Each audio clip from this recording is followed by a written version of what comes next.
Elena Giovanni tenía 27 años.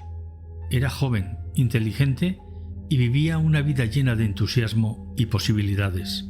Amante de los libros y las palabras, Elena trabajaba como bibliotecaria en Sabadell, Barcelona, y dedicaba su tiempo libre a escribir y colaborar con grupos culturales y de excursionismo.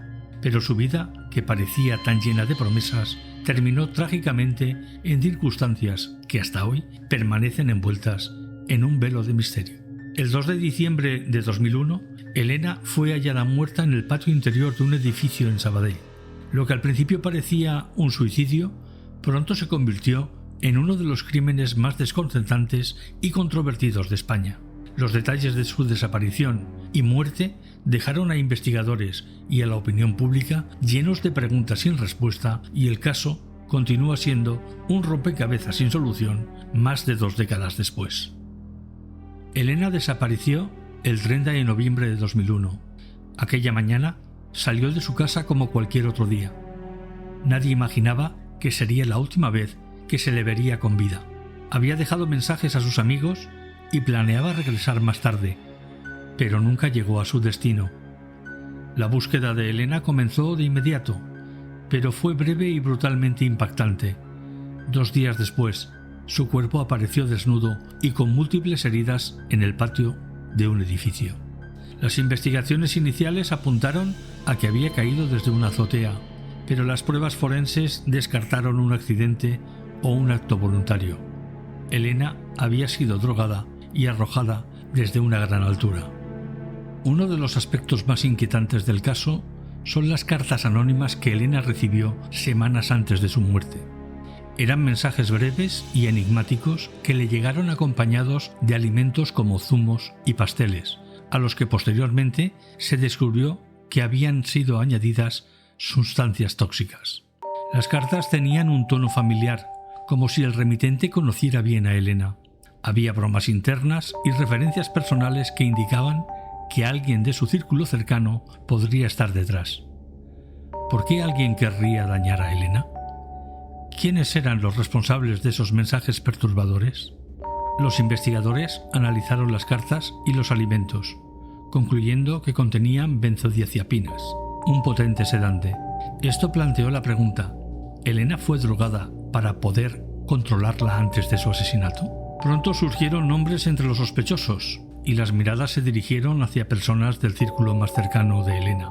Uno de los nombres más mencionados fue el de Montserrat Careta, una compañera del grupo excursionista al que Elena pertenecía. Montserrat fue arrestada tras encontrarse pruebas que la vinculaban con las cartas anónimas.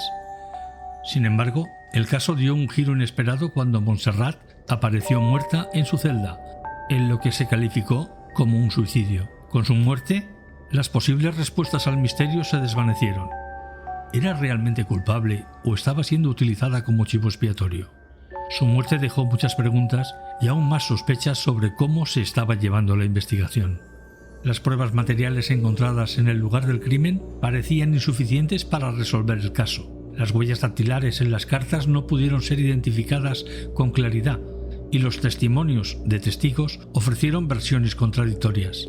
Algunos afirmaron haber visto a Elena acompañada de alguien el día de su desaparición, pero no se pudo confirmar la identidad de esta persona. El caso se enredó aún más con teorías sobre grupos sectarios y conflictos personales. Los investigadores se enfrentaron a un laberinto de posibilidades que nunca logró desembocar en una verdad concreta. El crimen de Elena Giovanni parecía estar rodeado de un manto de oscuridad que nadie podía penetrar. El asesinato de Elena sacudió a la sociedad española. La brutalidad del crimen y las incógnitas que le rodeaban lo convirtieron en uno de los casos más mediáticos de principios de los 2000. La familia de Elena luchó incansablemente por obtener justicia, pero el caso quedó archivado en 2005 por falta de pruebas concluyentes. Años después, el caso fue reabierto tras la aparición de nuevos indicios que señalaban a otros posibles sospechosos. Sin embargo, hasta el día de hoy, no se ha logrado llevar a nadie ante la justicia por la muerte de Elena.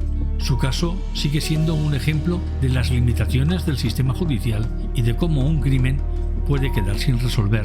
La trágica muerte de Elena Giovanni nos deja con una pregunta perturbadora.